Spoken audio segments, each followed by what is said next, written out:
16 দিনে পা দিল চাকরিহারাদের বিক্ষোভ। যে আন্দোলন তারা চালিয়েছে বিকাশ ভবনের সামনে, এবার দেখা গেল যে প্রতিনিয়ত কিন্তু চাকরিহারা প্রতিবাদী কণ্ঠ থেকে ধ্বনিত হচ্ছে উই ওয়ান্ট জাস্টিস স্লোগান। আর এই মুহূর্তে আদালতের বড় রায় চাকরিহারাদের জন্য।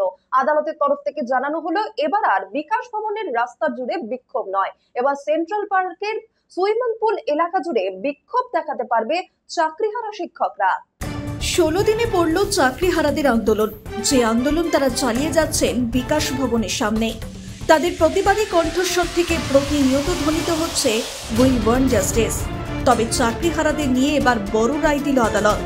বিকাশ ভবনের সামনে রাস্তা জুড়ে বিক্ষোভ নয়, সেন্ট্রাল পার্কের সুইমিং পুল লাগোয়া অঞ্চলে চাকরিহারাদের আন্দোলন চলবে। শর্ত সাপেক্ষে অনুমতি দিয়ে দিল কলকাতা হাইকোর্ট। 200 জন করে আন্দোলনকারী রোটেশনাল পদ্ধতিতে অবস্থান বিক্ষোভ করতে পারবেন, অর্থাৎ প্রত্যেককে অল্টারনেট করে বসতে পারবে ধর্নায়। এমনকি 10 জনের নাম পুলিশের কাছে জমা রাখতে হবে। কোথায় কিভাবে অবস্থানে বসবেন চাকরিহারা শিক্ষকরা সেটাই স্পষ্ট করে জানিয়ে দেয় আদালত। পাশাপাশি পুলিশ যাতে ধীরে চলনীতি অবলম্বন করে, অর্থাৎ কোনো রকম কড়া পদক্ষেপ করতে পারবে না, সেটাও স্পষ্ট করে জানিয়ে দেওয়া হয়েছে। পাশাপাশি আদালত তাদের শৌচালয় এবং খাওয়ার জল সমস্ত কিছু ব্যবস্থার নির্দেশ দিয়েছেন। পাশাপাশি আদালত জানায় রাজ্যকে মানবিক হতে হবে, অর্থাৎ কোন রকম নিরীহ চাকরিহারাদের ওপর লাঠিচার্জ করবে না জানিয়ে দিয়েছে আদালত। এই রায়ের পর কি বলছেন চাকরিহারা শিক্ষকরা, শুনুন। পুলিশ প্রশাসনকে আমরা বারবার বলেছি, যাদের মধ্যে এমার্জেন্সি আছে, সেটা কোনো প্রেগনেন্ট মহিলা হোক বা কোনো ওষুধপত্রের প্রয়োজন হোক, আমরা বারবার সহযোগিতা করতে চেয়েছি। কিন্তু পুলিশ প্রশাসনের পক্ষ থেকে যে বক্তব্যগুলো বলা হয়েছে সেগুলো সর্বৈব মিথ্যা কথা বলা হয়েছে। আমরা সমস্ত রকম দিক থেকে সহযোগিতা করতে প্রস্তুত ছিলাম। পুলিশ তার নিজের লাঠিচার্জ, শিক্ষকদের ওপর লাঠিচার্জ এবং রক্তাক্ত করাটাকে সঠিকভাবে প্রতিপন্ন করার জন্যে তারা মিথ্যাচার করে আমাদের কালিমা লিপ্ত করছে। এবং আজকে হাইকোর্টের যে অর্ডার, সেটা কিন্তু পরিষ্কার হচ্ছে যে নিরীহ শিক্ষক শিক্ষিকা যারা তাদের আন্দোলনে তারা যে অন্যায় করেনি, তারা যে বেআইনি কাজ করেনি, আর জাজমেন্ট থেকে আজকে পরিষ্কার। এবং আমরা কোনোভাবেই কোনো পাবলিককে অসুবিধা করা বা ভাঙচুর করা এখনো পর্যন্ত আমরা সেরকম দিকে করিনি। আপনারা মিডিয়া মারফতেও দেখিয়েছেন সব্যসাচী দত্ত এবং তার গুন্ডা বাহিনী আমাদের যারা চাকরিহারার যোগ্য শিক্ষক শিক্ষক এবং শিক্ষাকর্মী তাদের মারধর করেছে, তাদের সঙ্গে বার্তালাপ করে পরিস্থিতি উত্তপ্ত করেছে। তার জন্য যে পরিস্থিতি তৈরি হয়েছিল তার জন্য এই সমস্ত ঘটনাগুলো দায়ী। তো 7 তারিখ থেকে তো আলোচনা চাইছি যে শিক্ষামন্ত্রী এবং মুখ্যমন্ত্রী আমাদের সঙ্গে বসুক আলোচনায়।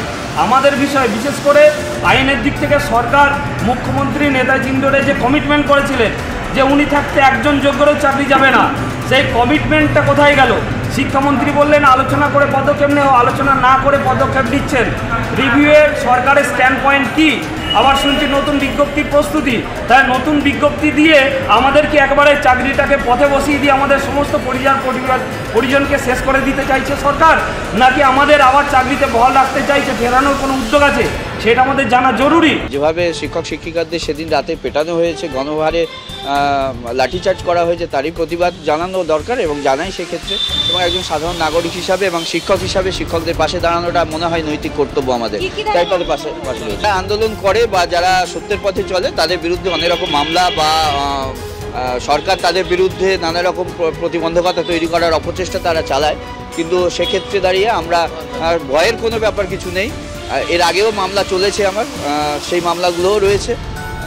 এক্ষেত্রেও কোনো রকম ভয়ের কিছু নেই, আমরা আছি, অসুবিধার কোনো ব্যাপার নেই। পুলিশ যেভাবে সহযোগিতার কথা বলেছেন, আমরা সহযোগিতার হাত বাড়াবো, আমি সেই কারণে এসেছি। প্রসঙ্গত, চাকরিহারা শিক্ষকদের ওপর লাঠিচার্জ করেছিল পুলিশ।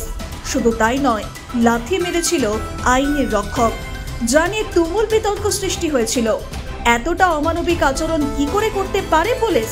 নানা মহলে সমালোচনার ঝড় উঠেছিল। তাই আরও একবার আদালত স্মরণ করিয়ে দিয়ে স্পষ্ট রায় দিয়ে দেয় কোনো রকম কড়া পদক্ষেপ করা যাবে না চাকরিহারা শিক্ষকদের ওপর। শুধু তাই নয়, এর আগে চাকরিহারা শিক্ষকরা অভিযোগ তুলেছিলেন তাদের মিথ্যে মামলায় জড়ানো হয়েছে, আর সেই বিষয়েও স্পষ্ট জানিয়ে দিয়েছে Kolkata high court. Bureau report, news বর্তমান।